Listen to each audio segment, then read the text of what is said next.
La Terre nous tient à cœur. Un podcast réalisé par Alexandra Warny-Drièche.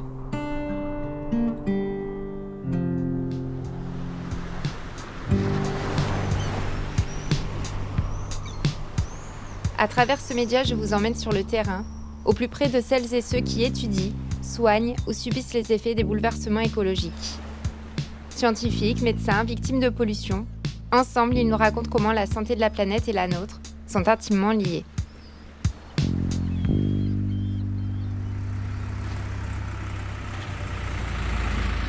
Bienvenue dans ce nouvel épisode de La Terre nous tient à cœur. Aujourd'hui, direction le monde agricole pour aborder un sujet qui ne devrait plus faire débat, les pesticides. Pendant des décennies, on les a présentés comme des outils indispensables pour nourrir la planète. Mais derrière cette promesse se cache une réalité lourde, désormais impossible à ignorer. Ces substances détruisent les sols, appauvrissent la biodiversité, contaminent l'eau et mettent en danger celles et ceux qui y sont exposés. Alors plutôt que de tourner encore autour de la question de leur interdiction, j'ai eu envie de prendre du recul. Je souhaite ici donner la parole aux personnes qui, jour après jour, ont manipulé ces produits parfois sans protection, parfois sans information, et qui en paient aujourd'hui le prix fort. Dans cet épisode, vous allez entendre le récit d'Hervé Treuil, arboriculteur en Corrèze. Pendant des années, il a cultivé ses vergers avec passion, convaincu de bien faire, utilisant des substances dont il ne soupçonnait pas la toxicité. Jusqu'à ce que son corps lui rappelle ce que les étiquettes ne disaient pas. Une maladie de Parkinson, puis 2 ans plus tard, un cancer de la prostate. L'histoire d'Hervé, c'est celle d'un homme, mais aussi celle d'un modèle agricole à bout de souffle. Bonjour Hervé Treuil. Bonjour. Vous vivez en Corrèze et êtes aujourd'hui agriculteur à la retraite. Est-ce que vous pouvez commencer par nous raconter un peu comment vous en êtes arrivé à reprendre les rênes de l'exploitation familiale ? Je suis né en 1958. Donc, après des études normales, j'ai fait un parcours avec un bac et puis un diplôme universitaire. J'ai démarré en art plastique parce que j'ai toujours eu la passion de la peinture et de l'art. J'ai fait mon armée et je suis revenu sur l'exploitation familiale. En amenant avec moi ce que j'avais vu dans l'Est de la France, c'est-à-dire le tourisme rural. À l'époque, c'était les prémices, et en particulier les fermes auberges. Donc, j'ai adossé un atelier de suite tourisme à la ferme, qui était une ferme d'élevage bovin, et arboricole, des pommiers. Donc, ma vie a démarré comme ça et elle s'est poursuivie jusqu'à aujourd'hui où je m'approche des 67. Et c'était une évidence pour vous de reprendre la ferme familiale ? Non, parce que ce n'était pas un choix que j'avais fait, puisque je n'étais pas un passionné d'agriculture. Souvent, en agriculture, on remarque que c'est les enfants de nos agriculteurs qui ont la passion du métier. Et aujourd'hui, c'est un métier très difficile pour les jeunes, qui demande beaucoup d'énergie, d'investissement. Et à l'époque, c'était plus facile, on était plus nombreux, mais bon, il fallait aimer le métier. Donc moi, j'ai passé l'handicap de la non-passion du métier en y associant le tourisme rural. Voilà, que j'ai fait pendant 17 ans. Donc c'était un à côté qui m'ouvrait d'autres horizons. Donc vous ouvrez les fermes auberges, vous reprenez aussi l'exploitation des vergers. Vous aviez combien d'hectares qu'on puisse se rendre compte du travail que ça représente ? Alors en poste bovin, il y avait une 40aine de limousines. Et en poste arboriculture, je suis monté jusqu'à 6-7 hectares. Ce qui pour un homme seul est déjà le maximum. Pour bien se situer dans le temps, quand vous avez commencé à travailler dans les vergers, donc c'était fin des années 70, début des années 80, c'est ça, hein ? Oui, quand je suis revenu donc de l'armée, comme je vous ai dit, le poste arboriculture existait déjà. Donc je l'ai développé. J'ai changé les variétés qui étaient plus adaptées au commerce local parce que moi, je n'ai jamais adhéré à des coopératives. J'ai toujours été en vente directe. Donc j'ai répondu à la demande et pour répondre à la demande, il faut rester dans le système d'exploitation familiale. Si on développe trop sur notre de surface, la vente se fait par un système de coopérative. Voilà, donc moi je suis resté sur une structure petite pour pouvoir maîtriser ma vente. Ok, et donc votre métier, votre quotidien, à quoi ressemblait-il ? Comme tout agriculteur, on se lève de bonne heure et puis on regarde la météo par la fenêtre et puis ça nous guide notre journée. C'est classique. Pas de vacances, Oh, si, moi un petit peu? oui, j'avais une philosophie de vie plus cool. Et puis le fait d'aimer l'art, je voyageais un peu pour visiter des expositions, mais ça, c'est un autre débat. Oui, parce que vous peignez aussi. Oui, je m'appelle d'ailleurs Pen Paysan, ça va bien, je trouve, vu le métier.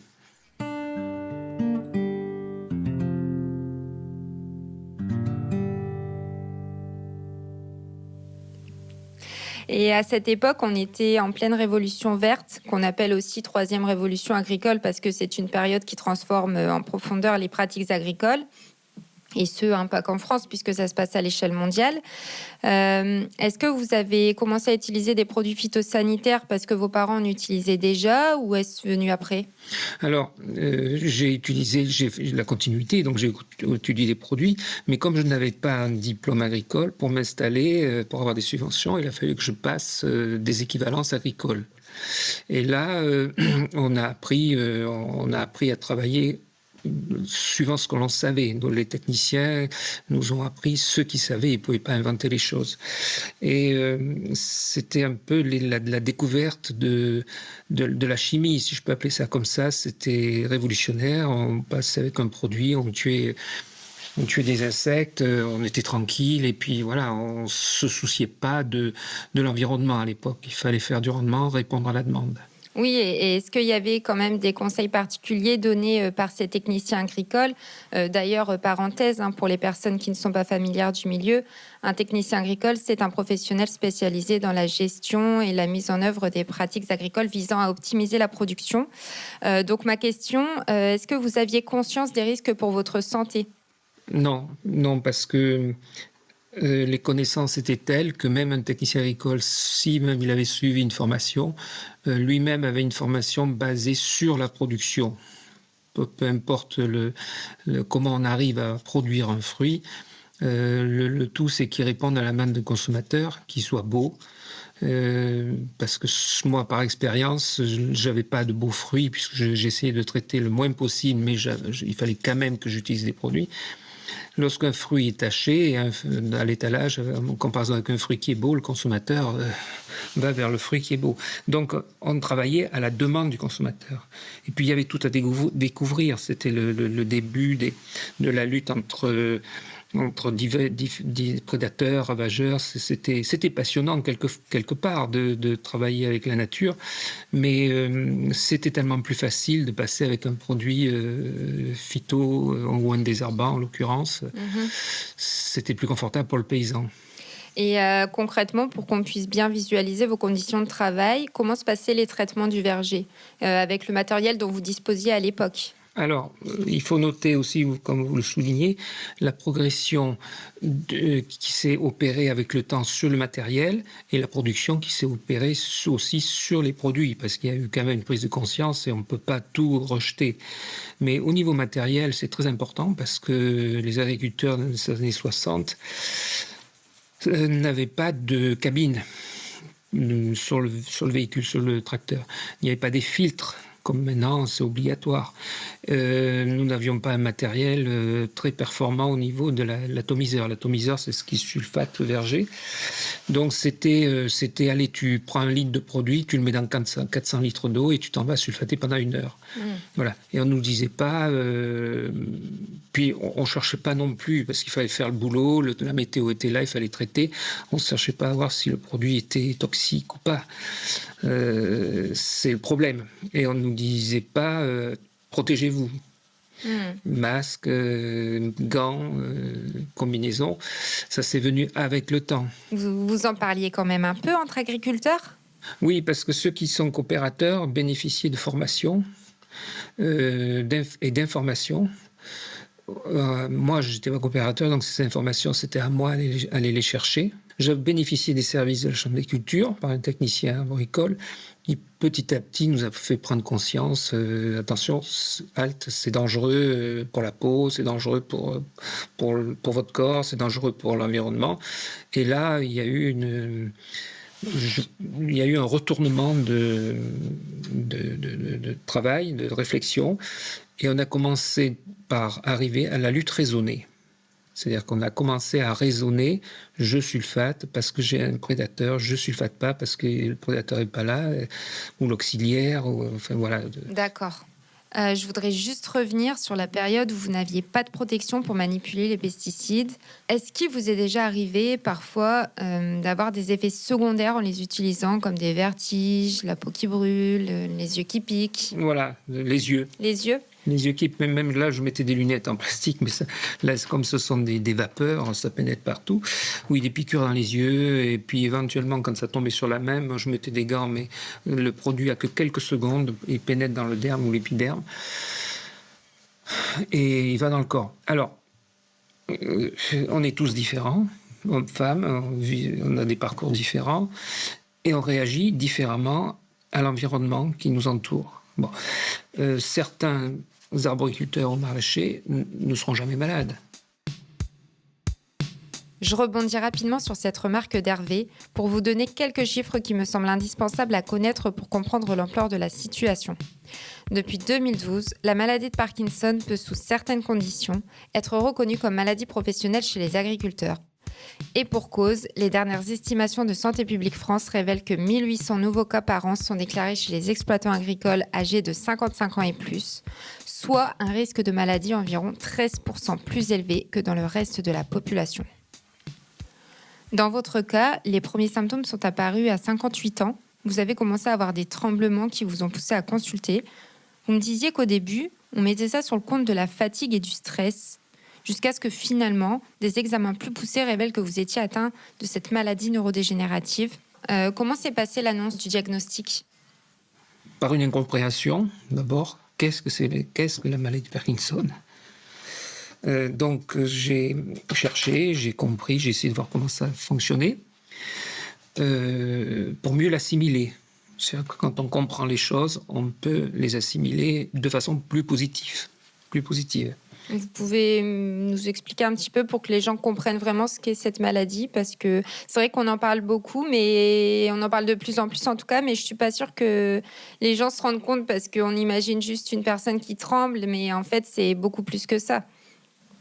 Alors la maladie de Parkinson, ce n'est pas que les tremblements, mais ça en fait partie. Il y a des gens qui ne tremblent pas, mais qui ont des problèmes pour parler, d'autres pour motricité.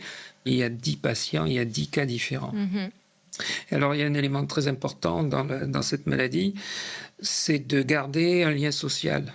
Le professeur qui me suit au CHU de Limoges me le dit toutes les fois, garder des activités. Oui, rester actif. Voilà. Ouais. Aller vers les autres, garder des activités. Voilà, créatif, voilà, ça fait partie de la thérapie. Bon, la recherche fait des progrès, mais bon, c'est long. Moi, j'ai des symptômes de tremblement, d'angoisse. Je ne peux pas dire de dépression parce que je suis très actif, donc la dépression n'a pas prise sur moi, mais si elle peut l'avoir un jour ou l'autre, hein, je ne sais pas. C'est un jour gagné, c'est ça qui est pris sur la vie. Et vous peignez encore ? Ah oui, parce que je suis pris côté gauche, donc je suis droitier. Voilà. Ah oui, sinon ça serait ma vie serait. Enfin, j'ai mes enfants, mais ma vie c'est l'art, quoi. Peinture, l'art. Lorsque la maladie de Parkinson apparaît, elle débute généralement en ne touchant qu'un seul côté du corps. Cela correspond à l'hémisphère du cerveau touché par la destruction des neurones à dopamine. Pour le cas d'Hervé, comme c'est le côté gauche du corps qui est impacté, cela signifie que c'est son hémisphère droit qui est touché. Et cette information n'est pas anodine pour les médecins, car de récents travaux publiés en juin 2025 dans la revue NPJ Parkinson's Disease par des chercheurs de l'université et des hôpitaux universitaires de Genève révèlent que selon le côté du cerveau touché en premier, la maladie de Parkinson évolue différemment. Le savoir permet ainsi aux médecins d'anticiper l'évolution des symptômes non moteurs et donc de faire une prise en charge personnalisée. Et pour ce qui est du cancer de la prostate, comment vous avez vécu le diagnostic ? Le cancer, lui, c'est différent. Il a été beaucoup plus fort. Parce que d'abord, il y a eu le mot cancer.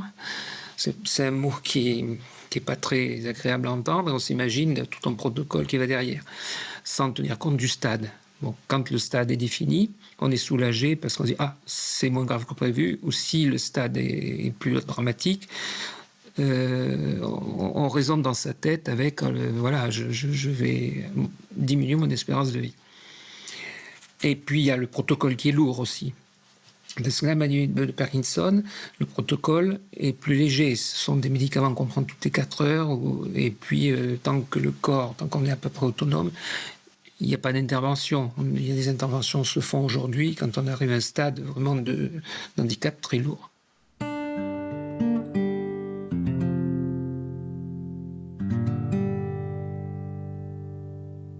À quel moment vous avez fait le lien entre vos maladies et votre métier d'agriculteur ?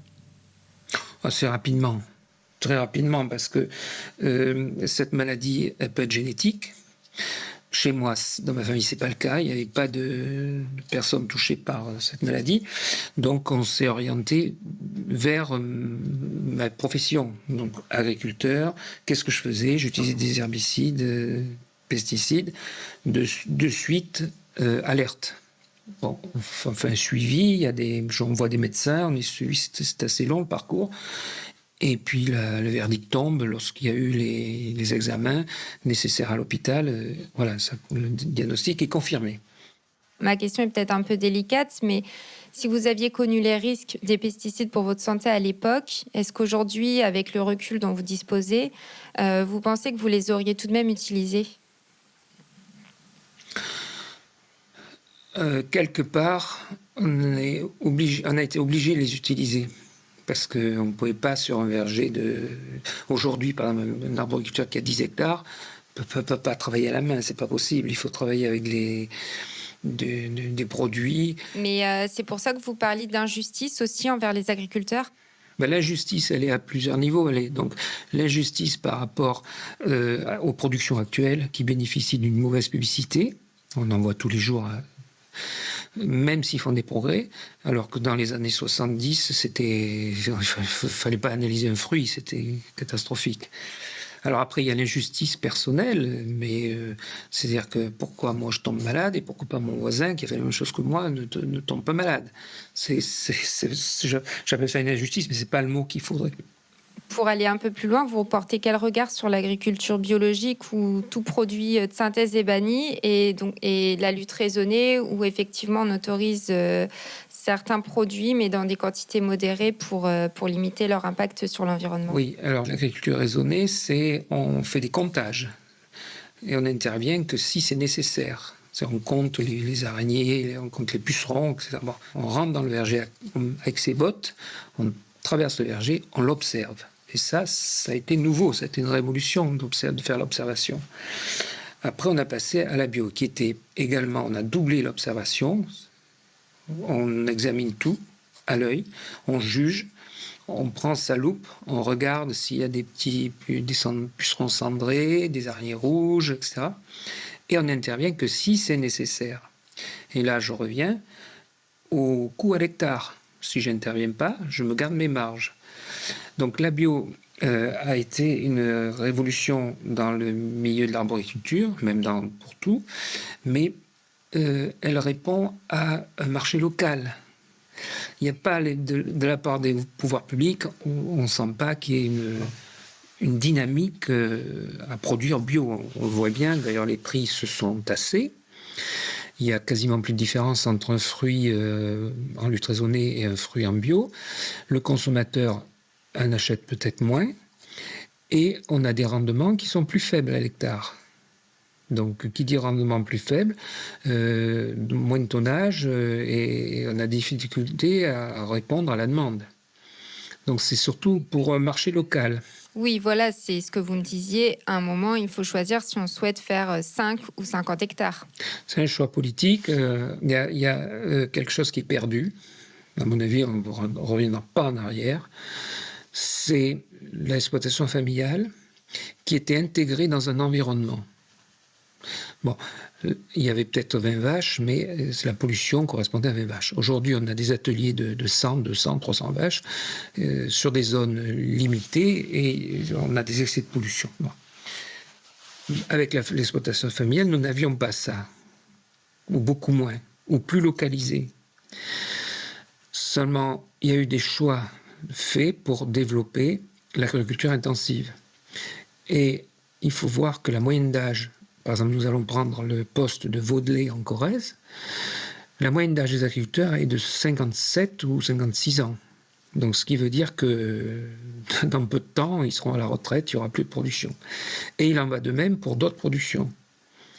Donc, qu'est-ce qui se passe? Il y a de moins en moins d'agriculteurs qui louent de plus en plus, qui grossissent de plus en plus. Et on trouve des grandes fermes. Aujourd'hui, quelqu'un qui n'a pas 100, 150 hectares, je parle pour la Corrèze de Limousin, c'est juste, quoi. D'abord, ça appelle des subventions, c'est la course à la subvention. Et plus c'est gros, plus on touche.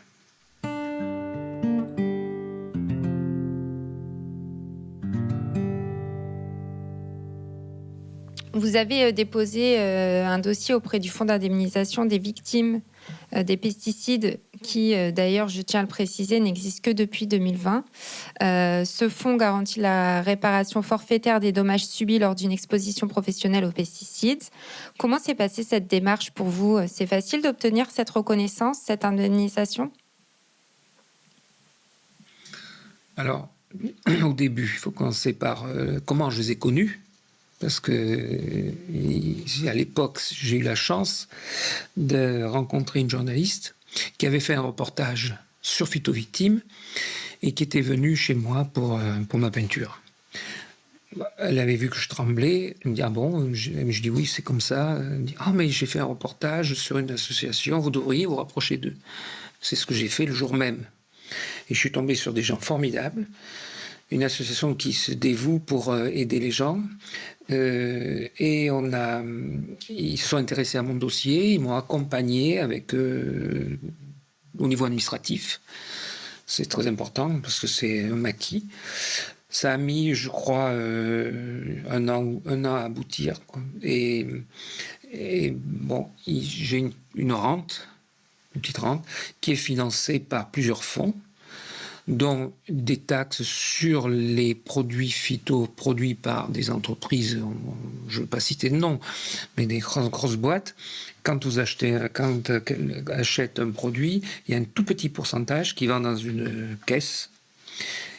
Et après les MSA, les divers caisses abondent, l'État abonde, et cet argent sert pour aider les victimes. Quel regard portez-vous sur l'évolution de l'agriculture en Corrèze? Entre le changement climatique ou encore le Mercosur, vous êtes plutôt optimiste ou pessimiste sur les générations d'agriculteurs à venir? On veut rester optimiste parce qu'on veut y croire, mais les chiffres sont là pour accréditer plutôt une perte de cette exploitation familiale qui, pour moi, était essentielle, quoi. On va vers une industrialisation de l'agriculture. Vous pensez qu'il n'y a pas de retour en arrière possible aujourd'hui? Si, il y a des projets qui sortent, mais ce sont des petits projets pour un marché local. Il faut qu'il y ait le consommateur. Si vous êtes tout seul sur le marché et que personne ne vous achète vos produits, ça ne sert à rien de produire. Oui, donc c'est ça qu'il faut dire aux gens, aller au marché, aller soutenir Oui. les producteurs locaux. La cuisine, ça devient là presque un plaisir du dimanche, en famille, on cuisine en famille. Donc là aussi, il y a une modification de l'alimentation. La modification de l'alimentation de l'homme et de la femme et des enfants fait que les industriels se sont adaptés à faire des produits transformés à outrance. Ce qui fait que nos enfants n'ont plus la conscience du produit de départ. Puisqu'ils voient un produit en barquette fini, transformé. Et ils ne font plus. Et je pense que c'est le côté dramatique de la chose, c'est cette perte de lien avec le produit naturel. La pomme, les courgettes, les concombres, le chou, etc. On perd la notion du paysan qui travaille pour nourrir l'homme. La vocation, notre première vocation, c'est de nourrir les autres. Et cette notion, dans les grandes villes, vous l'avez plus. J'entends, je comprends ce que vous dites. C'est vrai que c'est un sentiment que vous partagez avec beaucoup de personnes vivant à la campagne. Et moi, dès que je rentre dans le Nord, sur mes terres sacrées de la Vénois, je l'entends beaucoup. Par contre, il y a quand même quelque chose qui me chiffonne. C'est-à-dire, est-ce qu'on peut encore parler de paysans quand on a une exploitation qui fait 50, 100, Non. voire 200 hectares? Non. Et est-ce que ces personnes-là n'ont pas, elles aussi, perdu de vue quel était leur métier au départ? Mais l'industriel, lui, quand il veut faire des petits pots pour bébé avec des haricots verts, lui, il va rentrer tant de tonnes d'haricots verts par jour, parce qu'aujourd'hui, il a décidé de faire travailler 40 personnes sur une chaîne de haricots verts. Il veut pas qu'un petit papy amène 10 kilos, un autre 50 kilos, que ça. Donc, qu'est-ce qu'il fait? Ils achètent au marché au cadran, en Europe. Et des camions arrivent et versent les haricots verts dans et puis on arrive à un petit pot au final. C'est pour ça que le système coopératif à une époque était bien, parce que ça centralisait la marchandise et on pouvait livrer un industriel. Non, il y a eu une mutation terrible en agriculture et je vois pas quel avenir. Je vois pas l'avenir. Enfin, je l'ai pas vu pour mes enfants puisqu'ils sont pas restés donc. Oui, de base, ils étaient sûrs de ne pas vouloir reprendre l'exploitation Ouais, non, ouais, non. parce que le métier est trop difficile ou parce qu'ils avaient d'autres centres d'intérêt. Trop d'investissement, pas assez de revenus, parce que c'est un métier qui ne paye pas, quoi. On arrive à la retraite, avec une retraite de 700 €, 800 €. On a travaillé toute sa vie, on est à taux plein. La moyenne, je crois que c'est de 800 €, quelque chose comme ça. Mais Ouais. non, il n'y a pas d'encouragement à récompenser le paysan toute sa vie qui a produit pour nourrir l'homme. Et puis la double peine avec la maladie aujourd'hui. Eh oui, mais bon, ça c'est autre chose. Ça c'est autre chose. Ça se rajoute ou ça se rajoute pas.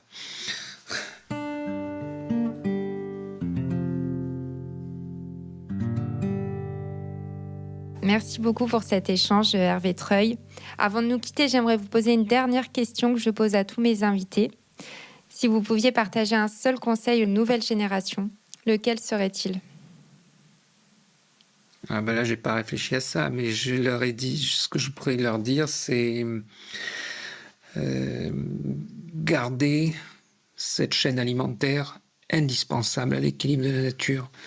Que ce soit une chaîne alimentaire avec des produits, que ce soit une chaîne, alors je peux plus appeler alimentaire, mais une chaîne humaine de solidarité, et que ces jeunes aient l'envie de produire pour nourrir le peuple, quoi, pour répondre à la demande. C'est très important, ça. Retrouver cette notion, le paysan produit pour nourrir les hommes et les femmes.